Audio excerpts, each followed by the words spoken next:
This is live from New Delhi. You're watching TT India Live, India's voice to the world. I'm Sakal Bhatt, and coming up in the next 30 minutes. All arrangements are in place for the fifth phase of polling tomorrow. 49 Lok Sabha constituencies spread over 6 states and 2 union territories to go to polls in fifth phase.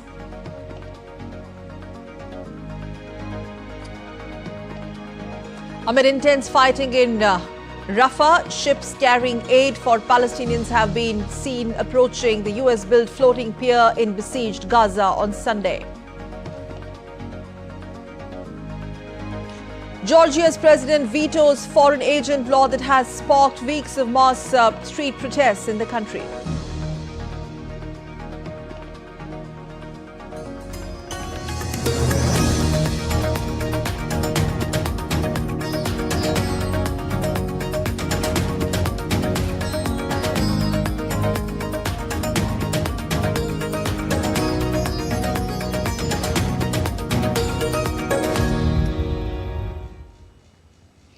Let's get you the latest on the world's largest democratic election in India.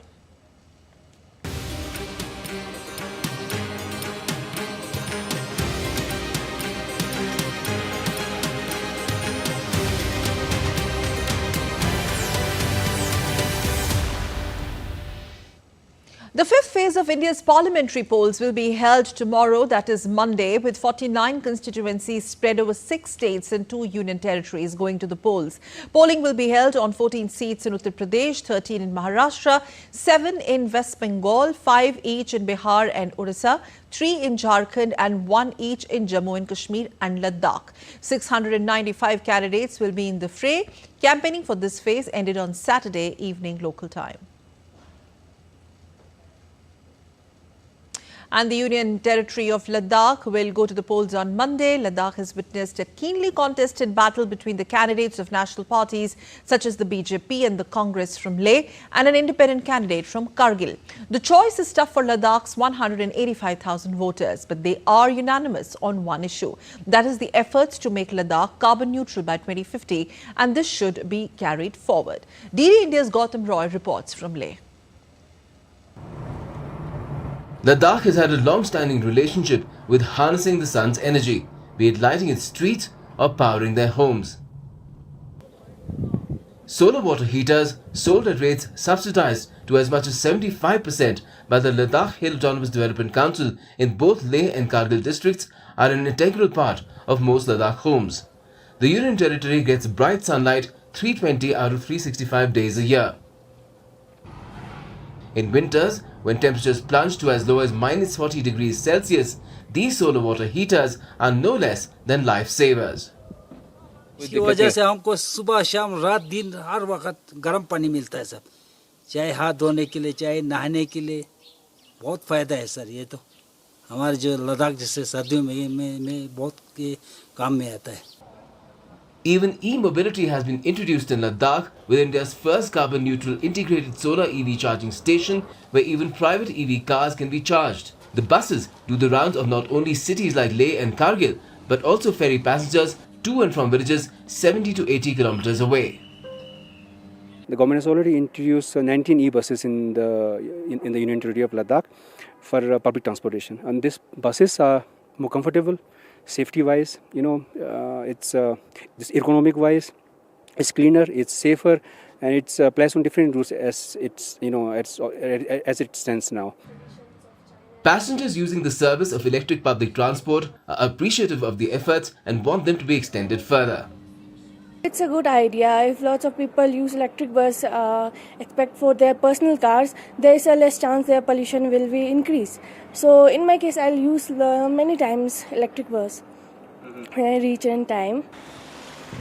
But Ladakh is on the flight path of becoming carbon neutral by 2050, and multiple initiatives are being rolled out to make it happen. These range from making the Leh airport carbon neutral with an array of solar panels on its new and upcoming structures. Several mega solar power projects are also being set up in different parts of the Union Territory to power up the national northern grid. And a green hydrogen mobility project in Leh's Palam is also being readied to ply hydrogen-fueled zero-pollution buses. The goal to make Ladakh carbon neutral by 2050 may sound like a distant dream. But someone wise had once said that Rome wasn't built in a day. But with the way and the multiple facets that this work is being taken forward, this Rome will surely be built brick by brick, or shall we say solar panel by solar panel. With camera person Naveen Kumar Jha, Gautam Roy, Leh Ladakh, DD India. And shifting focus to Uttar Pradesh, where 14 parliamentary seats, including Rai Bareilly, Amethi and Lucknow, will be going to the polls in the fifth phase of elections on Monday. DD India's Tapush Bhattacharya gets us more.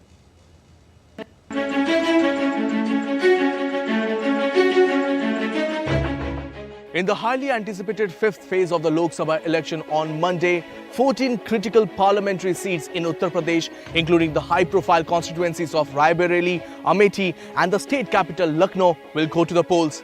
A total of 49 seats across 6 states and 2 main union territories will be contesting in this phase.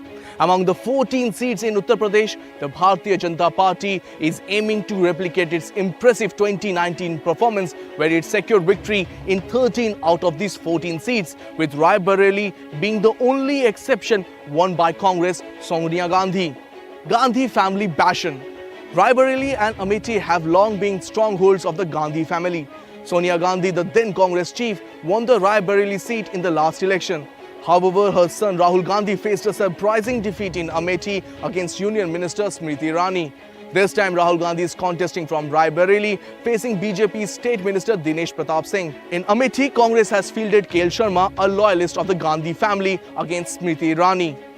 Capital contest. In Uttar Pradesh capital Lucknow, Union Defence Minister Rajnath Singh is seeking a third consecutive term. Lucknow, once represented by former Prime Minister Atal Bihari Vajpayee, has been a BJP stronghold since 1991.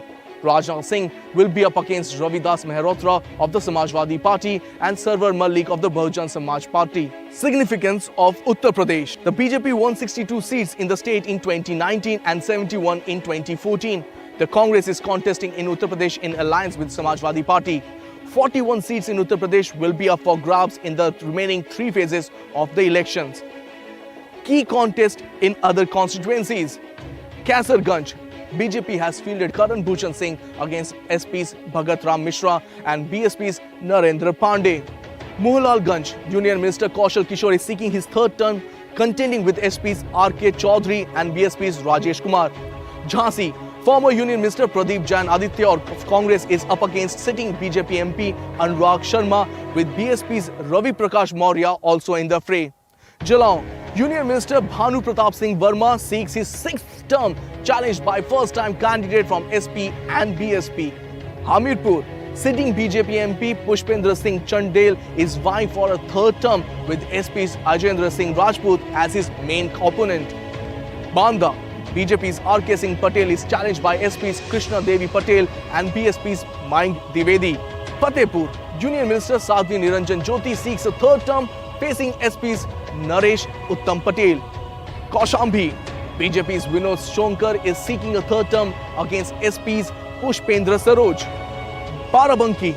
A direct contest between BJP's Rajrani Rawat and Congress Tanuj Punia. Faizabad. Sitting BJP MP Lalu Singh is challenged by Samajwadi Party's Avdesh Prasad. Gonda. BJP's Kirti Vardhan Singh faces SP's Shreya Verma, making her a political debut. The 5th phase of the Lok Sabha election in Uttar Pradesh promises to be a decisive battle with high stakes for all major parties. The result of these 14 seats will significantly impact the overall outcome of the general election, making this phase one to watch out closely. With camera person Gaurav Giri, this is Tapush Bhattacharya for DD India from Uttar Pradesh. And with less than 24 hours left for the polls to begin on 7 seats in West Bengal, polling parties are queuing up to collect polling material. Election Commission has made elaborate arrangements at the dispersal centres, with thousands of people coming in from different parts of the state. Dubendu Mandal of DD India has more. We are at the polling party distribution and EVM distribution center here in West Bengal, where you can see behind me the polling parties are making last-minute preparations, and the EVMs here are being distributed to the various polling parties that will be moving to the electoral booths in different parts of the state to particularly speak about this constituency in different booths of this constituency. People have been waiting here since morning. The EVMs are being checked and distributed to the respective polling parties of the respective polling booths. Arrangements for drinking water, medical teams, adequate arrangements for food are also being provided by the Election Commission. Announcements are also being made by the Election Commission to ensure that all the activities are carried out smoothly here at this EVM distribution center, and the distribution of the polling kits, which includes the indelible inks, the name of the registrar, the name of all the registered voters, and also all the essential documents that are required to conduct elections in the respective polling booths. So, of course, the Election Commission has made proper arrangements, full-fledged arrangements here for the distribution of the EVMs. The polling parties are also being briefed about the various methods of conducting elections here. So, of course, with just a few hours left, these polling parties will be moving to their respective polling booths by the night, and in fact by evening they will be setting up the polling booths in their different parts of the constituencies here in the Bangaon Lok Sabha where I am. With camera person PK, this is Dibyendu Mondal from Bangaon Lok Sabha in West Bengal for DD India. And campaigning for the last two phases of India's parliamentary election continues at pace, with candidates ramping up their campaign across the country. BJP leader and Prime Minister Narendra Modi on Sunday was on a campaigning spree. He held 3 public rallies in West Bengal and 1 public rally in Jharkhand. Addressing a public meeting in Midnapur, Prime Minister Modi expressed concern over the demographic changes in Bengal caused by infiltrators. घुसपैठिए Bengal में जनसंख्या संतुलन बिगाड़ रहे हैं। कई इलाकों में हिंदू अल्पसंख्यक हो गए। दलितों, पिछड़ों, आदिवासियों की जमीनों पर घुसपैठिए कब्जा कर रहे हैं। हमारी बहन बेटियों की सुरक्षा खतरे में पड़ रही है। जहां जहां हिंदू अल्पसंख्यक हो गए हैं, जहां जहां घुसपैठियों के वोट बढ़ गए हैं, टीएमसी उन्हें अपनी सुरक्षित सीट मानती है। Uttar Pradesh Chief Minister Yogi Adityanath also addressed a public rally in Prayagraj. In rally, he fiercely attacked the opposition parties in UP. Opposition parties are also, on the other hand, leaving no stone unturned to woo the voters. Congress Party's leader Rahul Gandhi and Samajwadi Party's Akhilesh Yadav jointly attended a public rally in Uttar Pradesh's Prayagraj. Meanwhile, TMC leader Abhishek Banerjee addressed a public rally in Ghatal city of West Bengal in support of party's MP candidate Deepak Adhikari. Sam Stevenson, who is a journalist with UK-based newspaper Daily Express, has called India a great, wonderful nation, asserting that it is time to start telling the positive stories of New India. I think it's time to say, enough with the India bashing, down with the anti-India bakwas. We need to come here and tell the true, positive stories of New India. On the ground, reporting, we're seeing it with our own eyes. Unfortunately, a lot of the narratives that exist in London and across Europe are negative stories about India. We're hearing things like religious divisions, but that's not what we've witnessed on the ground. We've seen Muslim women in full burqas attending Narendra Modi's rally. We've seen examples of the pluralism of this great and wonderful nation. Look, we're here to level up the British media's coverage of this nation, and we're here to get to the truth and find some real facts and bring them home to London. And now let's take a look at other stories making news today. Gujarat Chief Minister Bhupendra Patel attended the 151st edition of Namo Pustak Parab, a weekly book fair featuring over 3,000 books on various subjects. Chief Minister Patel explored the diverse range of books and praised the initiative.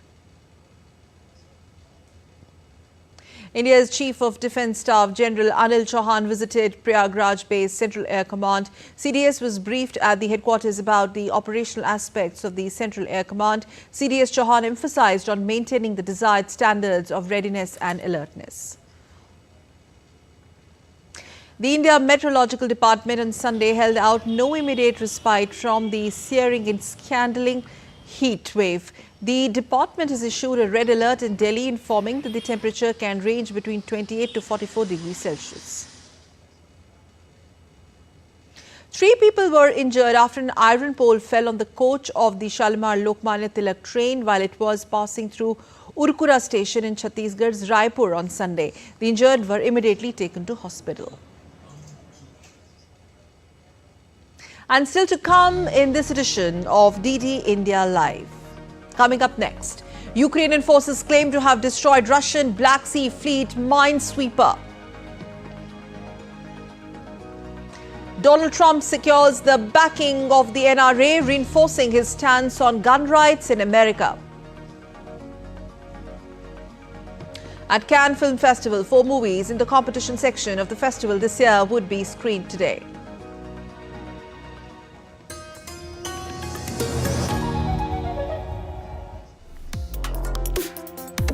Complex issues, hidden agendas, twists and turns, strategic games. We think all dots are linked. We just need to connect them. Join me every week as I connect the dots to unravel hidden designs in statecraft, mysteries, and decode issues that matter to you. Watch Connecting the Dots with me at these times on DD India.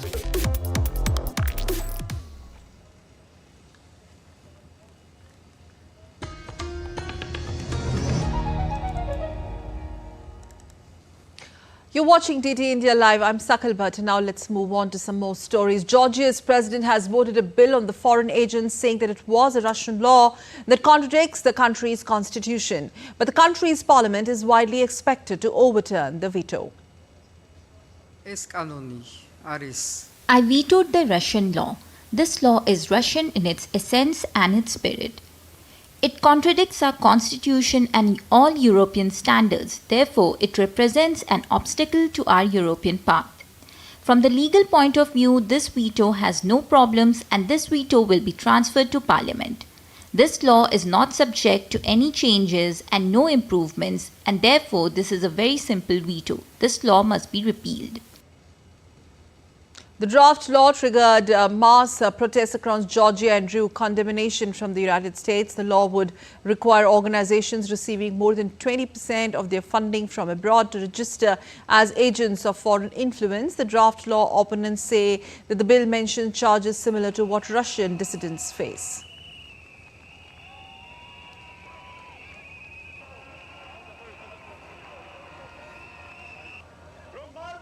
DD India correspondent Dasha Chernysova has sent this report from Moscow a while back.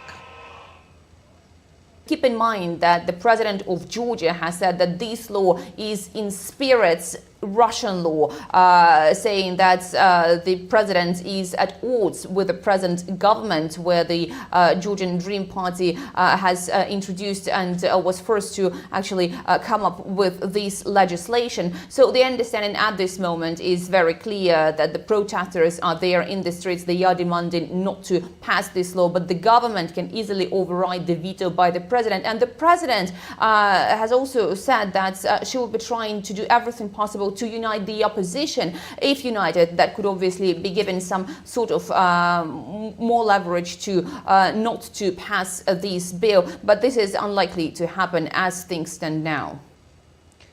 Ukraine on Sunday claimed to have destroyed Russian Black Sea Fleet's minesweeper Kovrovets. The Ukrainian Navy on Telegram said that the Ukrainian Defense Forces destroyed a sea minesweeper of the Russian Navy of the 266M project named Kovrovets. Ukraine's President Volodymyr Zelensky has said that his country's forces have been repelling Russian attacks as Moscow claims to have captured a village in Kharkiv region. In the latest Russian strikes on Kharkiv, at least 5 people were killed, several others injured on Sunday. However, Zelensky remained confident that Ukraine's troops were in stable position in the region, claiming that Russia was losing its infantry and equipment. I thank all our warriors who showed sufficient resilience and managed to gain more confidence, especially in the Kharkiv direction this week. The occupier is losing its infantry and equipment, a tangible loss, even though just as in 2022, it was counting on a quick advance on our land. And ships carrying humanitarian aid arrived in Gaza by US-built floating pier on Sunday. United States military has said on Friday that the trucks had started moving aid ashore from a temporary pier, the first to reach Gaza by sea in weeks. The World Food Programme, which is responsible for onward assistance, says that the aid was transported to its warehouse in Deir al-Bala in central Gaza and was ready for distribution. Meanwhile, fierce fighting is underway in northern Gaza, where Israeli military is battling Hamas in the narrow alleyways of Jabalia. Israeli troops and tanks pushed into parts of Jabalia on Saturday. Jabalia is the largest of Gaza Strip's 8 historic refugee camps. Israel has conducted renewed operations this month in parts of northern Gaza, where it had declared the end of its military operations in January. The Israeli military says that its troops continue to operate in areas across Gaza, including Jabalia and Rafah, carrying out what it called precise operations against terrorists and infrastructure. And as the fighting between Israel and Hamas continued, 2 Israeli soldiers were killed in the southern part of the Gaza Strip on Sunday. Meanwhile, Israeli army has released a video on Saturday showing operations in eastern Rafah. Its troops conducted targeted raids and killed at least 80 Hamas terrorist operations in the area. Israel's military has been focusing its operations in the southern part of Gaza, where it says that the remaining Hamas cadres are hiding. Saudi Arabia's Crown Prince Mohammed bin Salman met with United States National Security Advisor Jake Sullivan in the Saudi city of Doordarshan on Sunday. The Saudi state news agency has reported that the Crown Prince and Sullivan reviewed the semi-final version of the bilateral deal between Washington, D.C. and Riyadh. During the meeting, the two discussed about the advancements of certain bilateral strategic agreements which are nearing completion. The White House says on Friday that Sullivan would visit Saudi Arabia and Israel to discuss bilateral and regional matters, including Gaza, and efforts to achieve lasting peace and security in the region.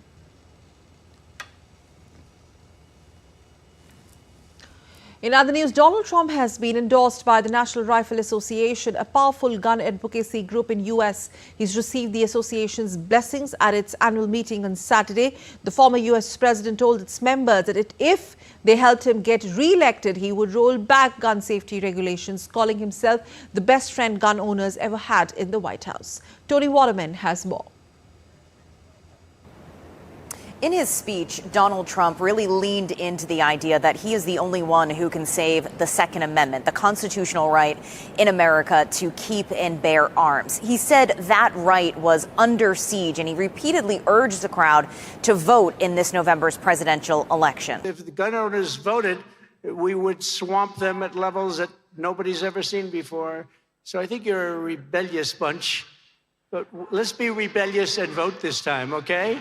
He vowed that if he won, he would roll back gun regulation that has been enacted under the Biden administration, but without giving any examples. Now, any sort of rollback would come at a time when gun violence is near record highs in the United States, with nearly 19,000 gun-related deaths last year, excluding suicides, and at a time when firearms are a leading cause of death in children. Now, before Trump took the stage, the NRA announced its endorsement of the former president, which comes with a lot of political and financial firepower. The NRA spent more than $30 million to help Trump get elected back in 2016, money that Trump needs as his campaign trails far behind President Biden in fundraising. Plus, Trump's team is now spending as much money on his legal bills as his re-election campaign. But even though the the NRA has lots of money, it is not the same machine it was back in 2016. It is still recovering from embarrassing corruption scandals within its top ranks, which has damaged its credibility. Now, besides gun rights, Trump's speech also focused a lot on immigration, which actually drew the biggest cheers and standing ovations from the crowd. No matter how hateful and corrupt the communists and criminals we're fighting against may be, you must never forget this nation does not belong to them. This nation belongs to you. And you. This is your home. This is your heritage, and our American liberty is your God-given right. So besides gun access, this crowd at the NRA meeting clearly seeing immigration and the border as top issues this election season. Tony Waterman in Dallas, Texas, reporting for DD India. And now it's time to get you all the glitz and glamour from the Cannes Film Festival.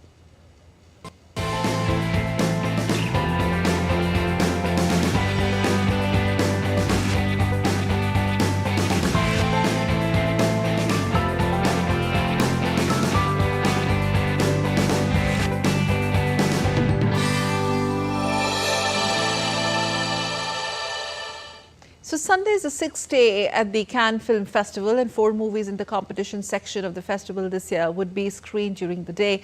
At India's Bharat Pavilion, a session with music maestro A.R. Rahman has been planned. So let's get you some sports news also before we leave you. In badminton, India's Satvik Sairaj and Ranki Reddy and Chirag Shetty have clinched the Thailand Open Super 500 title, beating the Chinese pair of Shen Boyang and Lui Yi 21-15, 21-15 on Sunday.